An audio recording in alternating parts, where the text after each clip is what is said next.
com os irmãos, confabular com os irmãos o que está escrito no livro de Filemão, a carta que o apóstolo Paulo escreve ao irmão Filemão. Esta carta foi pessoal e não foi precisamente à igreja, mas foi para o irmão Filemão.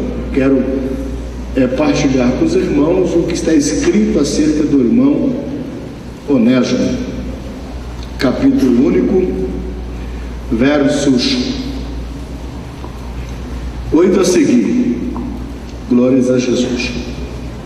Filemão, versículo 8 a seguir, diz assim o texto: pelo que ainda que tenha em Cristo grande confiança para te mandar o que convém, todavia peço-te antes por caridade ou por amor, sendo eu tal como sou Paulo o velho, e também agora prisioneiro de Jesus Cristo, peço-te por meu filho Onésimo, que gerei nas minhas prisões, o qual no outro tempo te foi inútil, mas agora a ti e a mim muito útil. Eu te torno a enviar, e tu torna a recebê-lo como as minhas entranhas.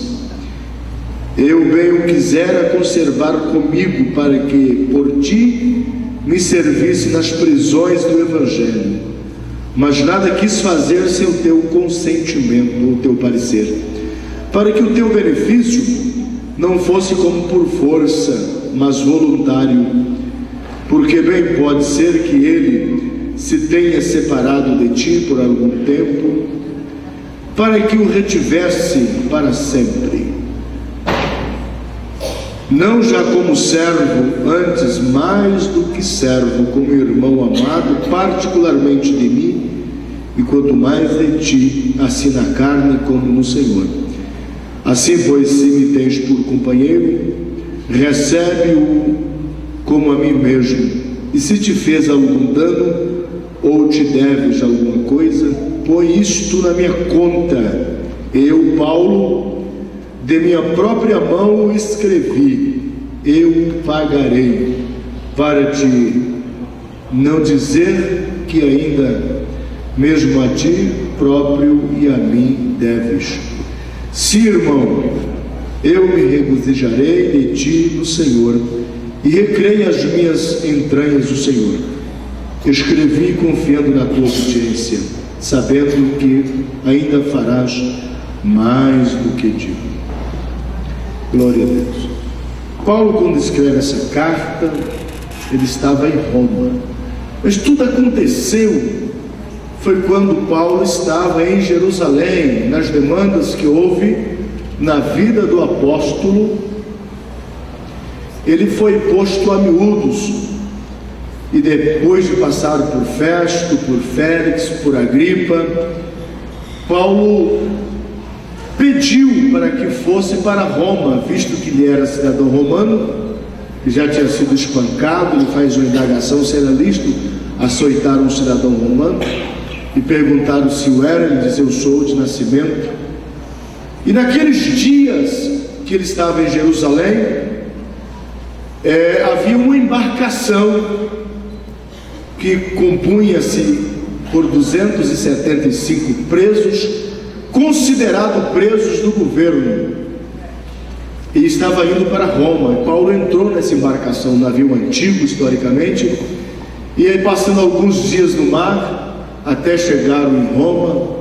Estiveram detido em algumas ilhas, em uma delas Paulo fez milagres, porque ele chegou lá e, depois de Deus ter falado, o povo não queria mais comer, não queria beber, estavam todos cautelosos, porque o barco estava furado, estava enchendo de água. E o Senhor falou para Paulo, disse: Paulo, pela manhã levanta e diz ao povo que deveis comer e deveis beber, porque disto depende o vosso corpo, e nem um fio de cabelo vai cair da vossa cabeça. Paulo diz a todos que lá estavam, para na ilha, e lá estava frio. Ele foi apanhar gravetos para fazer um fogo, uma víbora o mordeu. O povo suspeitou Paulo, e disse: esse homem fugiu da ira dos homens, mas não fugiu da ira de Deus. Paulo chacoalhou as mãos, a víbora caiu, o povo inverteu e disse: esse homem é um Deus, pois a víbora era perigosa, deveria Paulo cair ou morrer, de certa forma deveria pelo menos ter um impacto pelo envenenamento. Mais tarde eles voltam, prosseguem a viagem, ele chega em Roma, e lá em Roma Paulo então está preso. Ele passa a trabalhar com as próprias mãos, pois trabalhava com tendas, confeccionava, e estando à disposição do governo romano, trabalhando ali, Paulo escreve algumas cartas, e nessas cartas que Paulo escreve, se os irmãos analisando, voltando um pouquinho antes, quando ele escreve para Filemon, datas diferentes das escritas desta e da carta que ele escreve para Timóteo, pouca diferença de data. Lá no capítulo 4, Paulo faz uma apelação para o irmão Timóteo, quando ele diz: venha ter comigo depressa, porque todos me abandonaram, só Lucas o médico está comigo. Os meus companheiros foram para diversos lugares, mas quando vieres, traz Marcos Antônio para estar comigo, porque é muito útil. Esse Marco que não dei muito valor, que separou de mim, agora é muito útil para mim, traze-o contigo. Venha depressa, começa o frio, traz a capa que deixei em Troas, na casa de Carpo, traz os pergaminhos também. E Paulo então ele faz uma abordagem dizendo: olha, eu fui já para o tribunal, lá no tribunal me julgaram, eu quase fiquei detido, colocaram a imposição da lei sobre mim, eu não tive ninguém nesse trabalho que eu estou fazendo para Deus, por causa do Evangelho, por causa da missão, por causa do trabalho missionário que eu faço para o Senhor.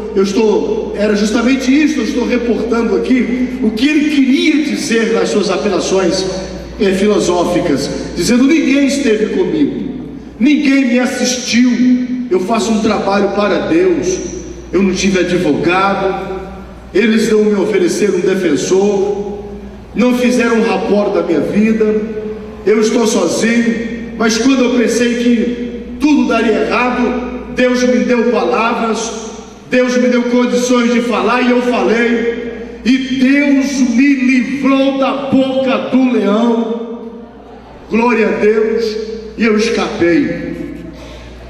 E ele foi escrevendo carta a quem poderia, disse: agora o tempo da minha partida está próximo, está findando os meus dias, eu sei disto, mas eu tenho uma consciência tranquila, eu fiz uma boa ação, eu fiz uma boa obra, eu combati um bom combate, eu acabei a carreira. Mas tem uma coisa, eu não tenho mais possibilidade de continuar, mas a fé está guardada, a fé está intacta, eu guardei a fé, e eu espero, depois de tudo, com esta mesma fé, eu espero a coroa da justiça, que me dará o justo juiz naquele dia, não somente a mim, mas a todos quantos amam a sua vinda. Aleluia. Paulo fez um trabalho lindo para Deus. Só vou abrir um parêntese para dizer, irmão Carlos, nós visitamos um dos trabalhos missionários, conhece um deles, e eu achei lindo o que nos contaram, falando da missão, e o culto de hoje, as intercessões em favor dos que estão no campo missionário. E um dos setores missionários que nós somos, uma das garotas tinha um problema de enfermidade, que fora salva por Cristo naquela cidade. Ela aceitou Jesus, mas não foi liberta, e ela caía constantemente, desmaiava, dava convulsões, e ela decidiu a vir ao Brasil, e ela veio estar conosco e ficou. Nós oramos por ela, um dos nossos irmãos medicou ela, e quando chegou lá, ela estava então já sentenciada à morte. Eles iam sacrificar ela. Elas marcaram e reuniram toda a família para matar a moça. Não tem saúde, não tem recuperação, não tem cura, então ela tem que morrer. Então o entendimento deles é que ela deveria ser sacrificada. Então ela ia morrer daqui 2 dias. Hoje de manhã ela deu mais uma crise, então reuniu, daqui 2 dias ela vai morrer e ela seria sacrificada. O nosso missionário ficou sabendo que ela ia morrer, porque de madrugada ele estava orando a Deus, e naquela madrugada o Senhor manifestou a ele e disse para ele assim: Milton, bem assim, Milton, levanta agora e vai naquela casa, e disse os endereços dados, porque ora por ela, pois aquela moça, eu tenho um projeto na vida dela, eles vão matar ela, mas ela não pode morrer, pois é a boca que eu vou usar aqui para te ajudar nessa cidade.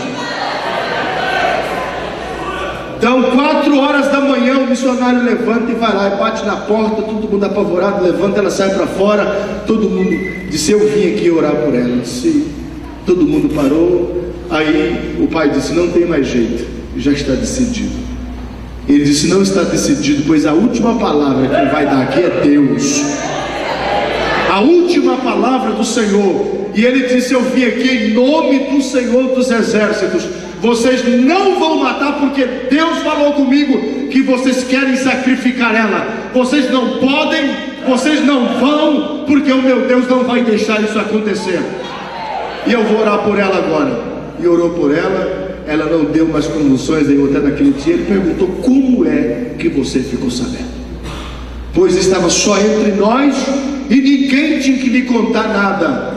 Ele disse: é que foi um homem na minha casa quase às 4 da manhã e falou para mim. Ele disse: ninguém mais sabe além de que nós aqui, a família. E estava lá o local onde eles iam sacrificar ela. Ele disse: ninguém sabe, é só nós que sabemos. Qual foi esse homem que eu quero conversar com ele? Disse: você não pode, só depois que aceitar ele como Salvador da sua alma. E a menina, nós fomos agora. O pai aceitou Jesus, a mãe aceitou Jesus, a irmã aceitou Jesus, toda a família aceitou Jesus como Salvador, e ela está liberta pelo poder do nome de Jesus Cristo. Então já tem 4 meses, nunca mais o demônio pegou ela. Eu vi ela possuída na casa, um espírito poderoso. Enfim, eu volto ao texto. Só dizer isso porque o irmão Carlos esteve conosco lá na primeira vez e sabe dessa localidade. Então Paulo escreve agora uma carta para Filemão. E a carta que Paulo escreve para o irmão Filemão, que era pastor da igreja em Colosso, era pastor dos Colossenses. Historicamente, o irmão Filemão, ele era comerciante, tinha um comércio na sua casa e era o pastor da igreja. Quando Paulo passa na sua viagem missionária, se não me foge a memória, segunda viagem missionária, ele passa em Colossos, visitando o irmão Filemão, empossou-o como pastor da igreja ali, e ali ele trabalhando. Naquela cidade havia um jovem por nome de Onésimo, e historicamente, segundo um PhD Arames, um pesquisador de 24 anos dentro do texto, ele diz que esse garoto era empregado de Filemão, que era o pastor da igreja, e Onésimo trabalhava, mas ele acabou trazendo algumas consequências, tanto para a igreja quanto para o comércio do irmão Filemão. E depois de ter aprontado inúmeras vezes, ele desaparece, some, fugiu. E Paulo, nesta ida de Jerusalém para Roma, ele encontra, numa daquelas andanças por ali, encontra o jovem Onésimo. E quando depara com aquele garoto, ele percebeu, disse: você não é romano, também não é judeu, também não é grego, você não faz parte desta região, e parece que eu já lhe conheço, eu já lhe vi em alguma localidade, eu já vi você. Disse: eu sou. O senhor me viu na cidade dos Colossenses, eu sou colossense. O senhor deve ter me visto quando eu trabalhava para o irmão Filemão. E foi lá na casa de Filemão que o Senhor me conheceu. Agora eu estou aqui, por que estáis aqui? Aí as coisas entraram em diálogo, e as coisas entraram em órbita, e o diálogo acirrou. E depois de as coisas terem dado certo, Paulo evangeliza Onésimo, fala de Jesus para Onésimo, fala da salvação de Jesus Cristo. Onésimo agora aceita Jesus como Salvador. Onésimo agora passa a servir o apóstolo Paulo ali em Roma.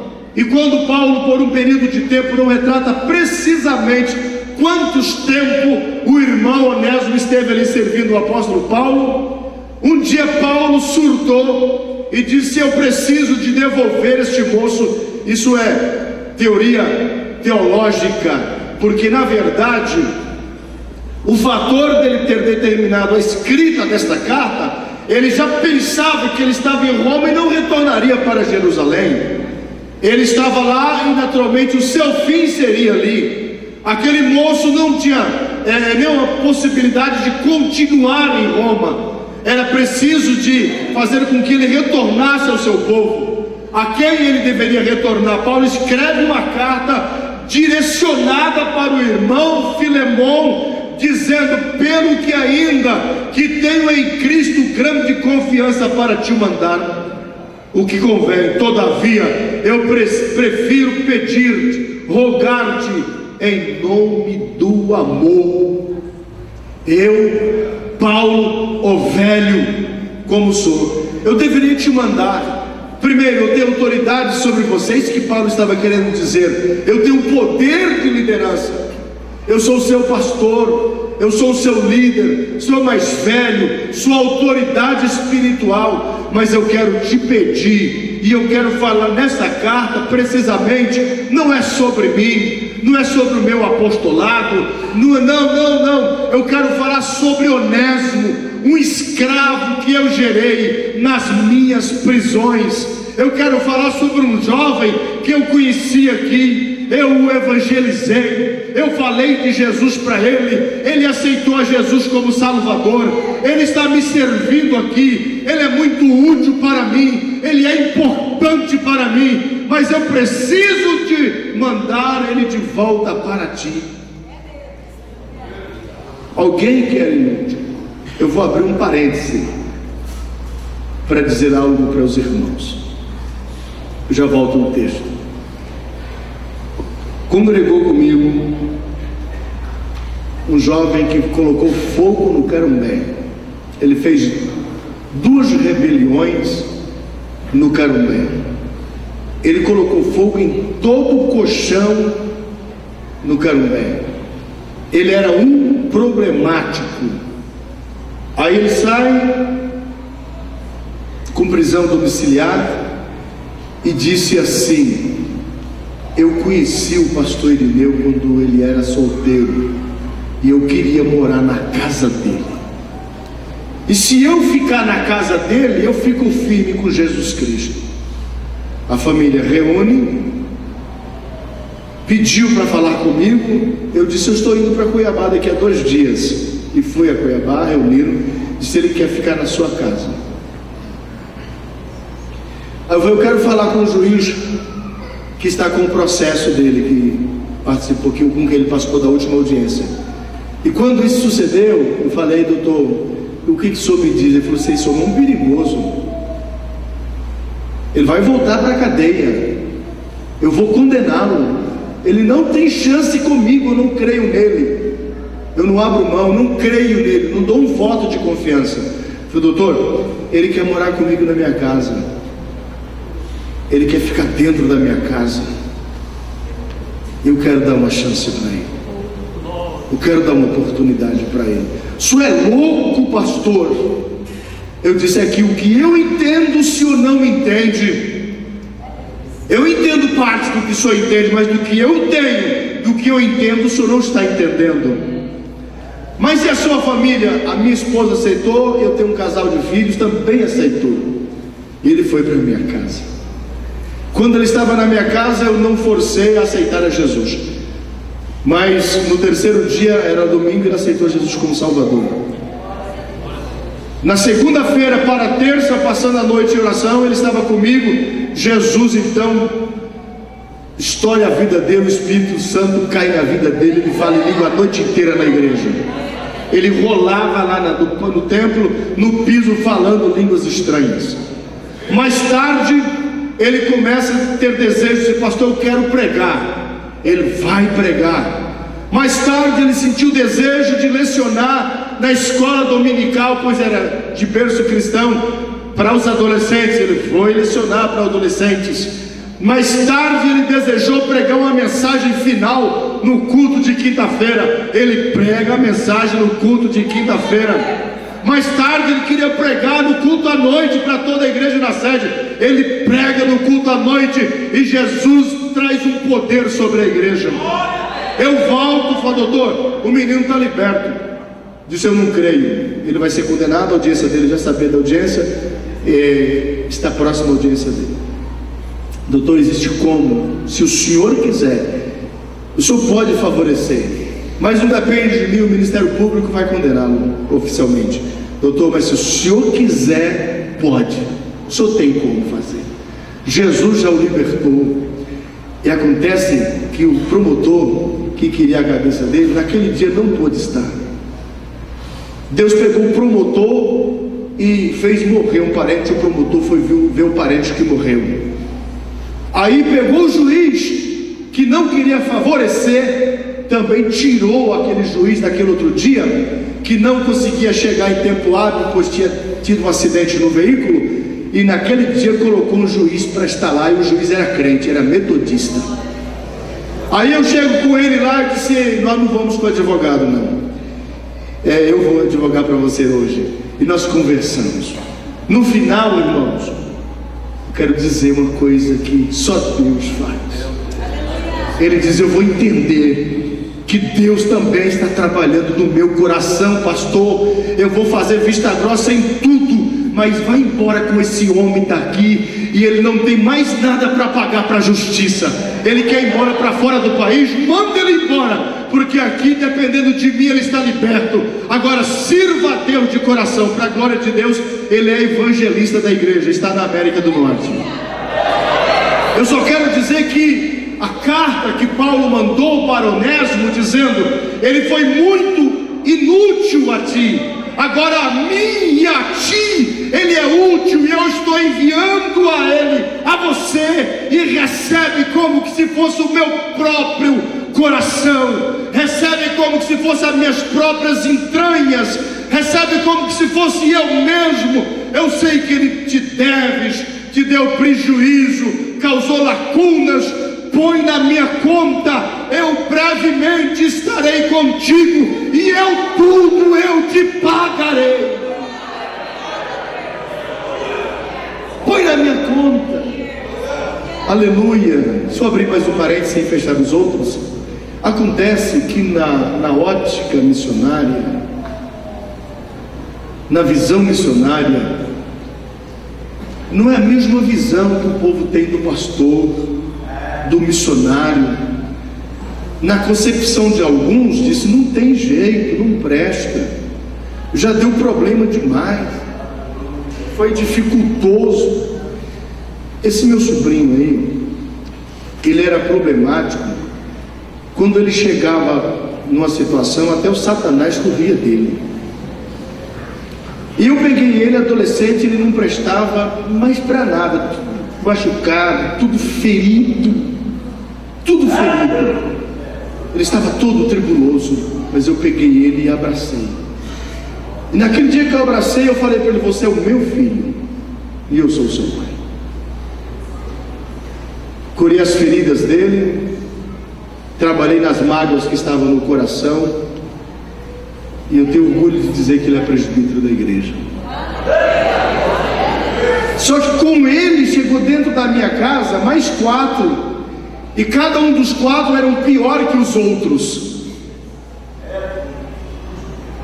e cada um tinha mais problema que o outro. Eu consegui cuidar de todos eles, porque existe uma coisa aqui dentro chamada amor, e que ninguém consegue tirar isso daí. O que Paulo estava dizendo para Filemon, disse: Filemon, eu não sei se você é igual a mim, mas o que eu sinto é forte demais. Recebe, Onésimo, como se fosse eu aí com você, e se ele te deve, eu vou pagar, põe na minha conta. É complexo essa interpretação, e às vezes você tem que fazer coisa que quebra os tabus, quebra os protocolos. Alguém diz: não tem jeito, não pode, não deve ser assim, não é norma da nossa igreja, não é princípio das Assembleias de Deus. Eu quero dizer uma coisa: o princípio da Assembleia de Deus nem sempre é o princípio de Deus, porque tem coisa que Deus quebra o protocolo e Deus diz: vai ser do meu jeito hoje. Eu falei aqui um outro dia, em ligeiro tempo, sobre o Renato, doutora Lúcia Perufo, uma cuiabana. Acho que passou, você já deve ter ouvido falar dela. Ela dizia: eu vou te condenar, Renato. O Torão, que era o advogado, durante aquela noite do dia da audiência do Renato, que era um problemático, o Renato tinha roubado o padre, pastor, casa de todo mundo, comércio, ele era um terror na cidade, mas ele aceitou Jesus, ficou crente, era salvo em Jesus Cristo. Aí os comerciantes de quem o Renato tinha roubado, o padre, tentando ajudar o Renato, levou o Renato para um centro de recuperação, e o padre tinha uma bolsa atrás do banco da caminhoneta cheia de dinheiro, que era para levar para a diocese, alguma coisa de valores. O Renato roubou o padre. O padre disse: não, Renato não presta. Roubou o padre. Agora, irmãos, Renato aceita Jesus como Salvador, estava crente. Aí todo mundo via o Renato de casa para o trabalho, do trabalho para casa, de casa para a igreja, da igreja para casa, casa para o trabalho, trabalho para casa, casa para a igreja. Esta é a vida do Renato Paulo Garcias. E aí o Renato estava firme com Jesus Cristo, e já tinha então 8 meses de crente. E os comerciantes, aquele povo, disse: acabou os roubos, acabou o problema, acabou as agressões. E o pessoal acompanhava o Renato.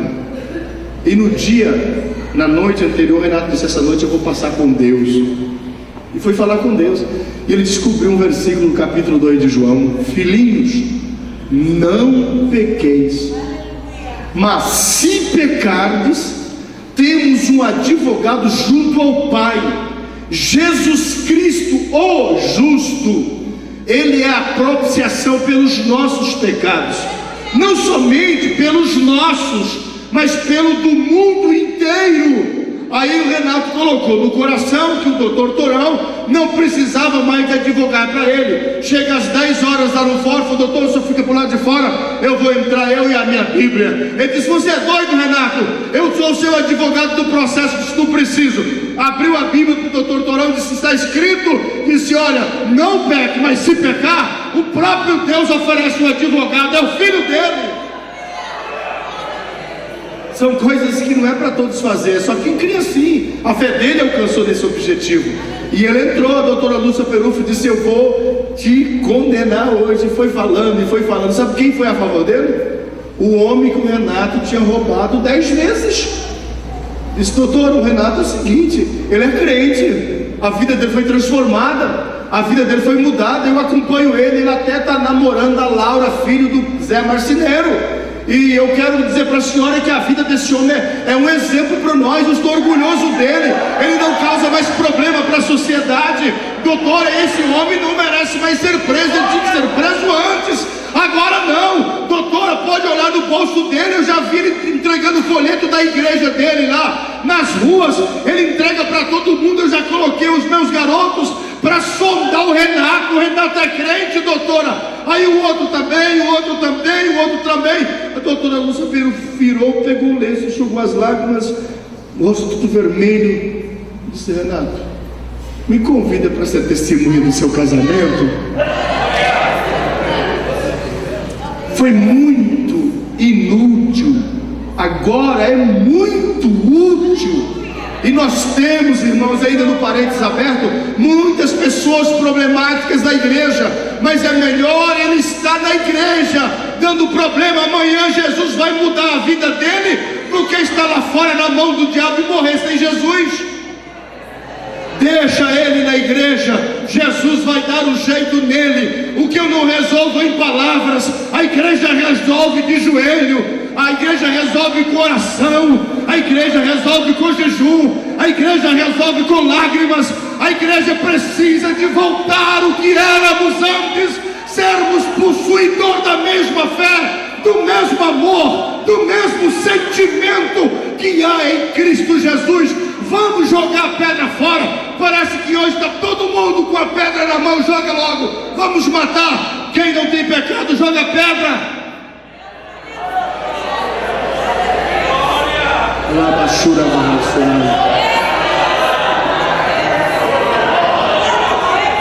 Joga a pedra fora.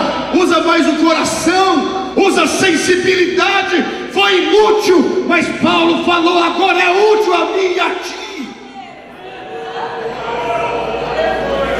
Eu tenho um trabalho lá, pós-presídio. Então eu tenho um trabalho com os presos que saem da cadeia. Eu tenho 27 e tenho 58 nas duas alas, X6 e 7. E tem 27 livres. E recentemente, Ministério Público, eu estava no velório de a diretora do Sejusc, e estava lá os dois juízes, o promotor, e passou lá esse pessoal que estava prisão domiciliar, tinha que estar lá no centro de recuperação, e o promotor viu e já comunicou a juiz imediatamente que ele também estava, as duas. Então no outro dia já marcaram uma audiência e chamaram o Cristiano, e o Cristiano foi, e a juíza me ligou, e o Jack estava num dia lá conosco no gabinete, e falou: o senhor pode estar aqui às 2 horas, o senhor e o Cristiano? Eu falei: posso. Aí o promotor então pediu a prisão, você vai cumprir o tempo fechado. Eu falei: doutor, é notório o que o senhor está fazendo? É importante o que o senhor vai fazer? O senhor que prega ressocialização, o senhor que prega reintegração social, só pelo fato do menino estar na rua com a Bíblia na mão, ele não roubou, não matou, ele está preso, a bem da verdade, prisão domiciliar, mas só pelo fato dele estar na rua, ter vindo aqui, ele disse que ele estava evangelizando. O senhor percebeu o que o senhor disse? Que a evangelização é para pastor, deixa isso para pastor fazer. O senhor tem consciência que essa evangelização também não é do senhor? O senhor não tem responsabilidade de evangelizar os presos, de evangelizar a sociedade carente? Por que tem que ser só da igreja, só do pastor? O senhor é o cumpridor, é o fiscal da lei. Estou dizendo nesse mesmo tom, eu estou debaixo do sangue de Jesus, eu estou dizendo com essas mesmas palavras, porque eu não era intruso, eu fui convidado para estar na audiência. Então a mim foi conferido a palavra e eu tinha liberdade de falar. Aí eu falei, eu disse: o senhor que prega a ressocialização, como o senhor vai ressocializar um ex desse aí, lá na cadeia, que ele volta para lá tem droga, lá tem celular para ele comunicar lá de dentro para fora, ele tem de tudo. Aqui o senhor nunca me deu centavos, a igreja nunca lhe pediu nada, a igreja dá alimento, dá calçada, a igreja cuida, a igreja transforma através do poder da palavra. Ele está crente, Jesus batizou ele com o Espírito Santo, ele fala em línguas estranhas, ele ora de boca no pó, ele evangeliza.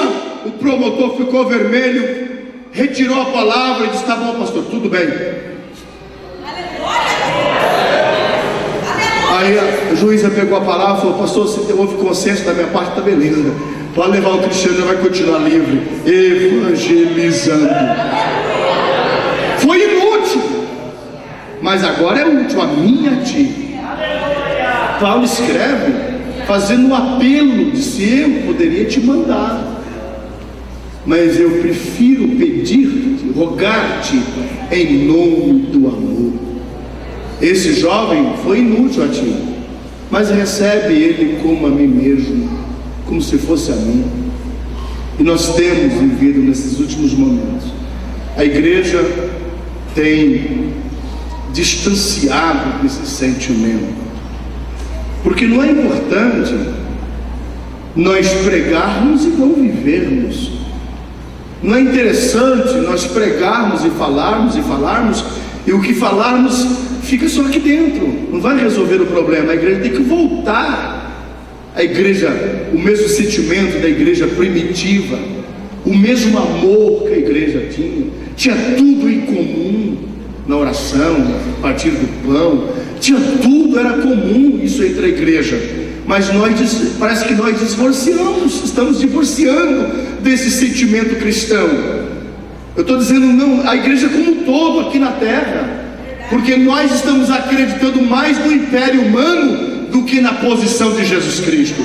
Nós formamos um quadro opositor. A lei e a graça está divorciando. A lei condena, a graça salva. A lei mata, a graça da vida. Bem da verdade, quando nós vemos a lei sendo imperial, lá na cruz do Calvário, a lei colocou os ladrões ao lado de Jesus. A lei estava lá representada pelos dois ladrões, a graça estava no meio. A lei disse, vai morrer, e pela lei tinha que morrer como morreram, mas a graça disse, hoje mesmo estarás comigo no paraíso. A lei é a religiosidade, a religião torna-se a lei. Na religião, segundo a lei mosaica, foi o que disseram para Jesus, segundo a lei, esta mulher tem que ser apedrejada e morrer. Aí Jesus ouviu eles, segundo a lei tem que morrer. E perguntaram a Jesus, e tu o que dizes? Ele disse, olha, é o seguinte, quem não tem pecado, segundo a lei, pode meter pedra nela. Se fosse cuiabano, diz, pode rufar pedra nela, até ela morrer. Aí olhou um para o outro, começando pelos mais velhos, as pedras fizeram um monte e foi saindo um após o outro. Jesus vira para ela e diz, cadê os teus acusadores?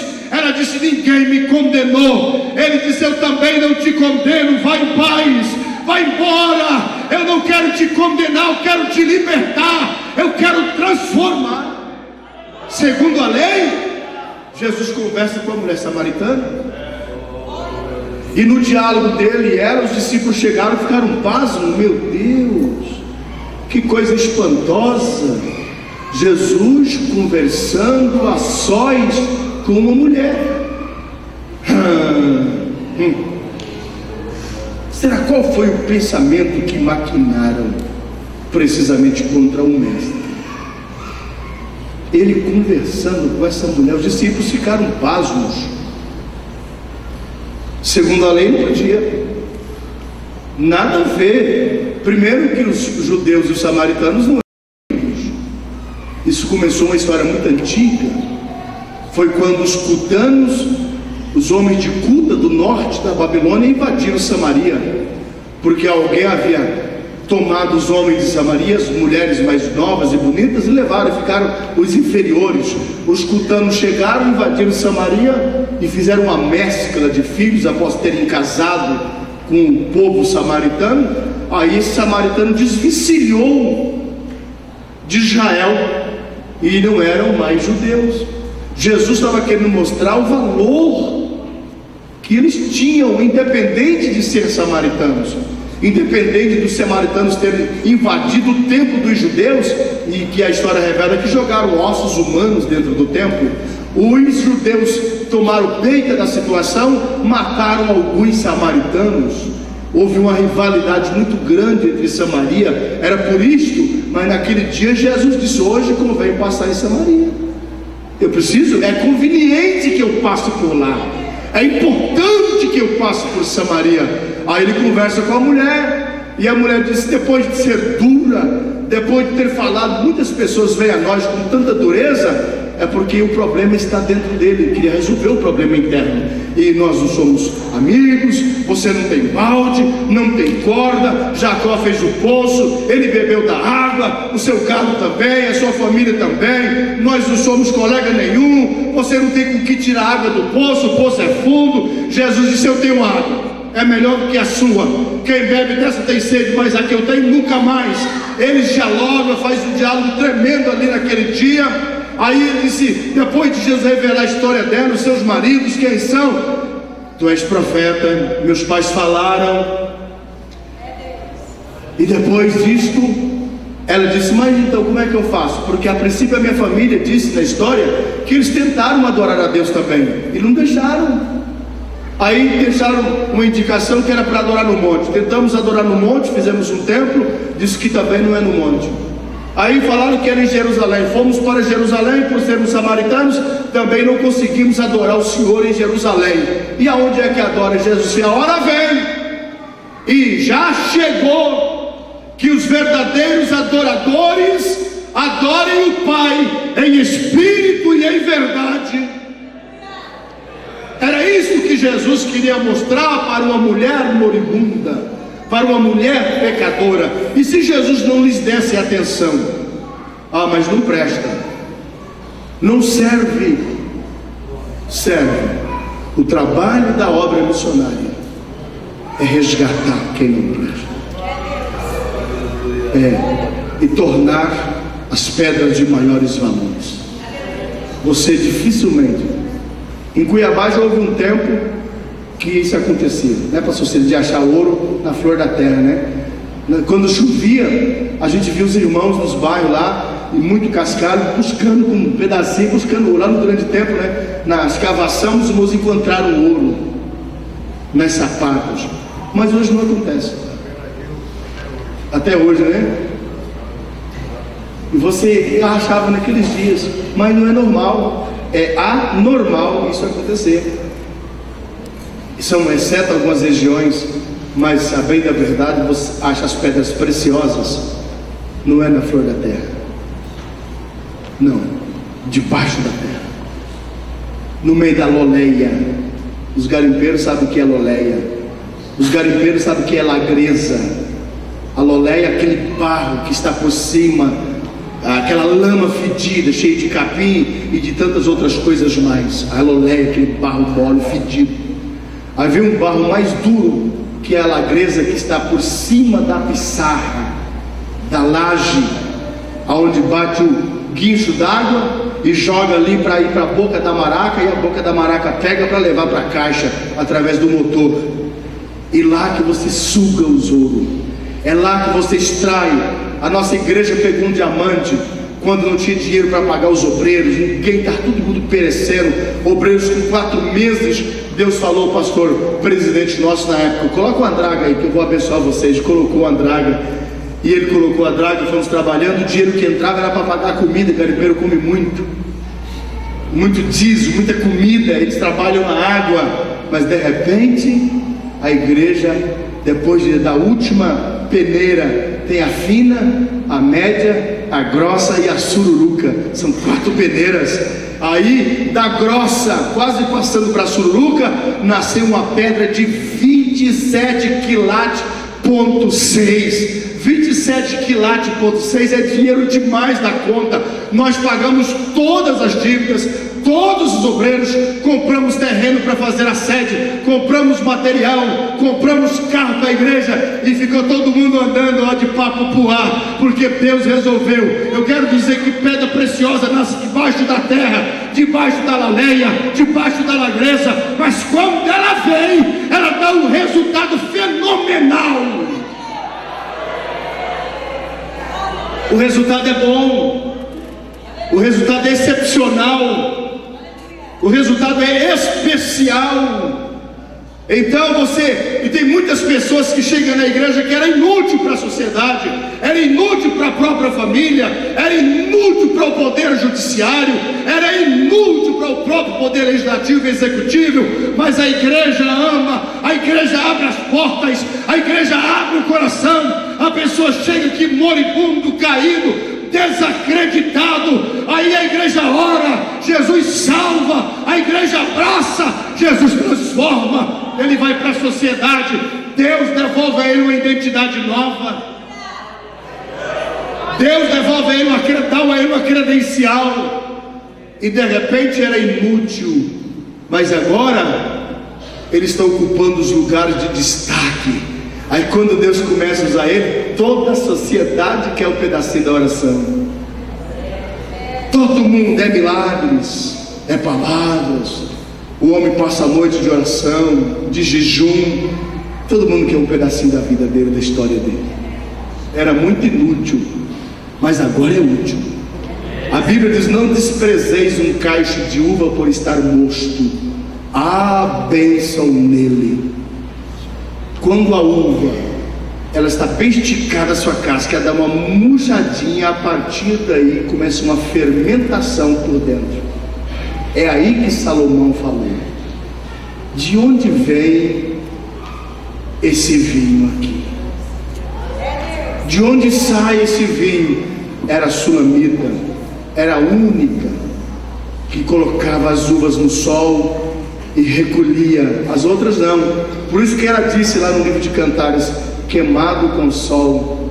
Ela é morena. Estava falando da menina, porque ela trabalhava no sol para colocar a uva, para trazer a uva, para pôr dentro da fermentação. E quando Salomão bebia, disse: meu Deus, que coisa especial, isso aqui é o melhor. Quero saber. Se vestiu de camponês e saiu procurando onde estava lá aquela tenda, onde estava aquele lagar, onde preparava. Não despreze um cacho de uva por estar mosto. Há bênção nele.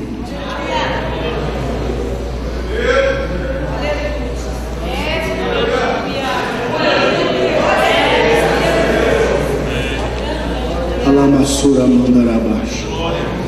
Aleluia. Muito inútil, mas a mim e a ti é muito útil. Creia. Vamos utilizar o nosso poder de fé até os últimos momentos. Eu creio que Jesus faz milagre.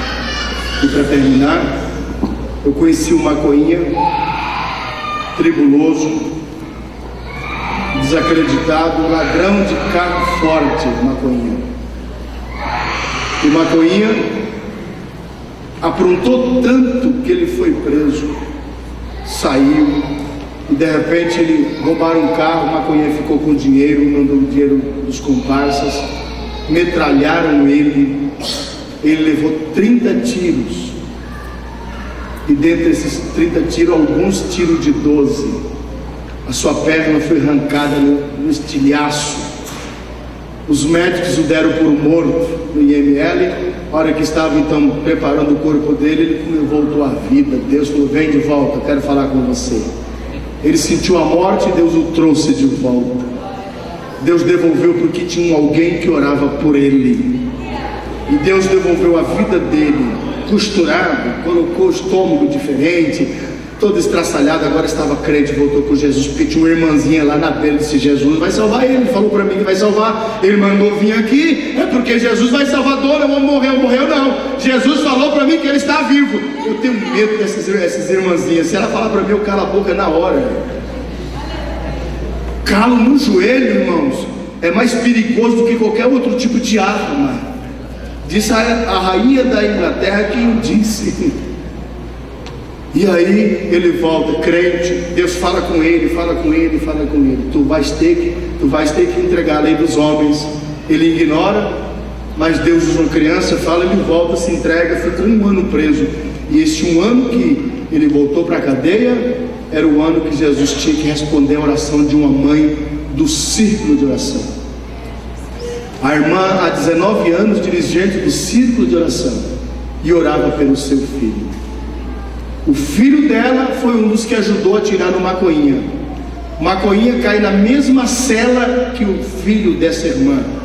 Maconhinha diz: eu dormia de dia para ficar acordado de noite, com medo dele me matar lá dentro. E ele também dormia com medo do maconhinha pegar ele. E assim ficavam os dois dormindo de dia e todo mundo sondando. Mas no dia que entraram lá, que fizeram uma rebelião, que deram um tiroteio que matou meio mundo de gente, aquele menino também foi baleado.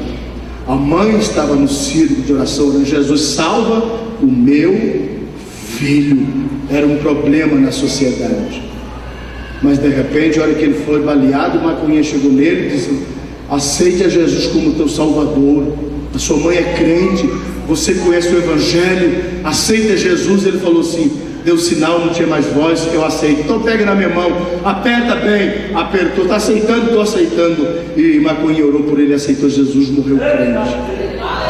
Aí está o segredo. A irmã fala, o maconha sai logo depois e fala para a maconha, a mãe do garoto que faleceu, meu filho, o meu filho estava preso, fulano de tal, porventura você não sabe se ele estava crente ou aceitou Jesus? Qual o nome dele? Falou. Glorifica a Deus, meu irmão, porque antes dele morrer eu orei por ele, ele partiu para a eternidade salvo. Jesus faz coisas que nós não entendemos, talvez muito inútil, mas há um segredo. A obra missionária, aos que lá estão no campo de batalha, e a igreja missionária que aqui está, a igreja mãe, orando para que Deus faz obras a partir daqui da nossa cidade, onde quer que estejamos. Os que são inúteis, vamos acreditar que Deus faz milagres.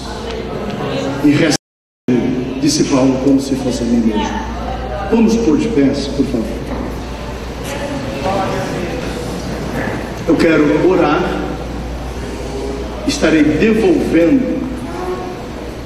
Eu quis pregar justamente em cima desse texto, desta forma, nesta noite, porque o assunto era em cima dos que estão no campo, trabalhando no campo missionário. E eu creio que a igreja de Tangará tem sido um referencial no trabalho missionário para todo o estado de Mato Grosso. Um amor, uma dedicação, e eu penso que Deus vai continuar vos abençoando em nome de Jesus Cristo. Deus abençoe vocês. Estarei orando, estarei devolvendo o microfone. Mas antes eu quero perguntar, porventura entre nós alguém que quer aceitar Jesus?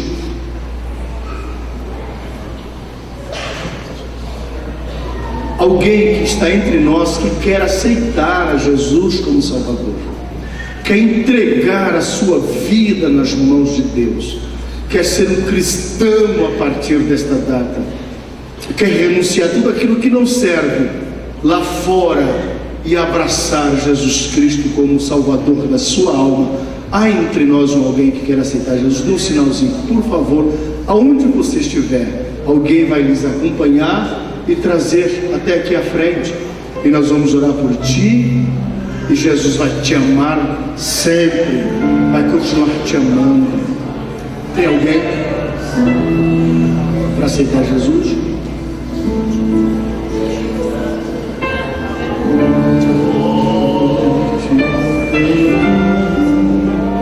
Do chegar e destino há de ter a tua alma,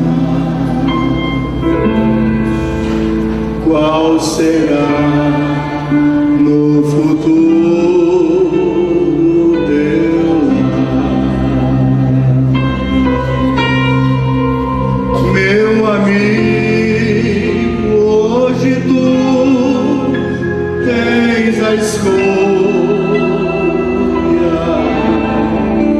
vida ou morte, qual vai aceitar? O amanhã pode ser muito tarde. Hoje Cristo te quer libertar. Tem alguém para aceitar Jesus como Salvador? Aleluia.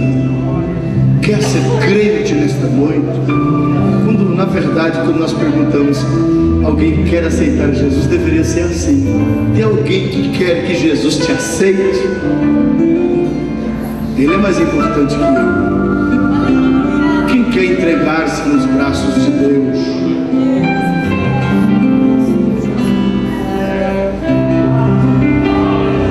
Aleluia.